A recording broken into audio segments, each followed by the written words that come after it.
একটি ন্যায়সঙ্গত ও টেকসই বিশ্ব গঠনের লক্ষ্য নিয়ে ব্রাজিলের রিও ডি জেনেরিওতে একত্র হয়েছে বিশ্বের সবচেয়ে বড় অর্থনীতির 20টি দেশ।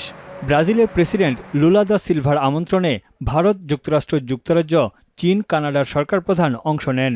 তবে এবার G20 সম্মেলনে যোগ দেননি রুশ প্রেসিডেন্ট ভ্লাদিমির পুতিন।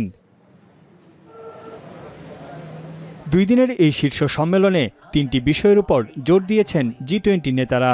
দারিদ্র্য ও ক্ষুধা থেকে বিশ্বকে মুক্ত করা, বিশ্বব্যাপী শাসন ব্যবস্থার সংস্কার ও টেকসই উন্নয়ন চান তারা। এছাড়া বিশ্বজুড়ে চলমান যুদ্ধের লাগাম টেনে ধরা, শুল্কনীতি, জলবায়ু পরিবর্তন ও আন্তর্জাতিক নিরাপত্তার ইস্যুগুলোও উঠে আসে। বিশ্বজুড়ে বৈষম্য দূর করতে আন্তর্জাতিক কর সহযোগিতার উপর জোর দেন ব্রাজিলের president Silva.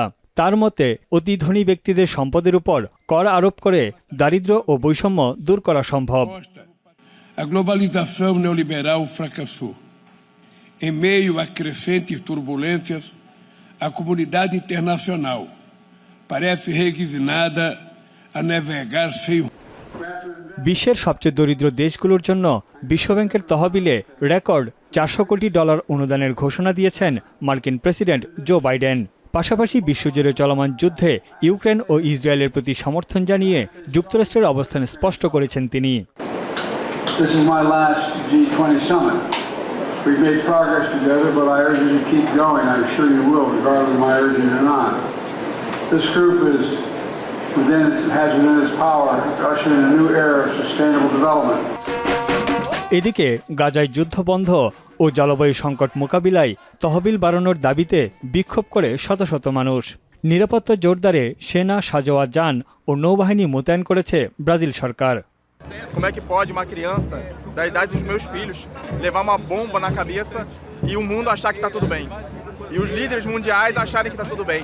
The state of Israel has stolen the name of my religion, Judaism.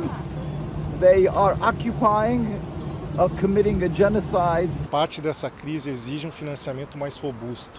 E nada melhor do que a taxação dos bilionários. ন্যায়সঙ্গত ও টেকসই বিশ্ব গড়ার লক্ষ্যে রূপরেখা দিয়েছেন চীনা প্রেসিডেন্ট শি জিনপিং। বাণিজ্য, বিনিয়োগ ও উন্নয়ন সহযোগিতায় সব পক্ষের সঙ্গে কাজ করতে প্রস্তুত আছে চীন। এদিকে দ্বিপাক্ষিক সহযোগিতার উপর জোর দিয়েছে চীন ও যুক্তরাজ্য।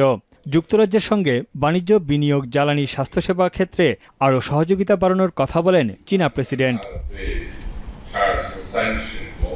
G20 সম্মেলনের ফাঁকে ভারতের প্রধানমন্ত্রী নরেন্দ্র মোদী যুক্তরাজ্য, ফ্রান্স, ইতালি ও ইন্দোনেশিয়ার সরকার প্রধানের সঙ্গে দ্বিপাক্ষিক বৈঠক করেন।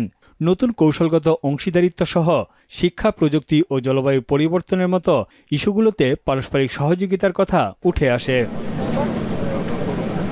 তানভীর জানি, এখন বিশ্ব।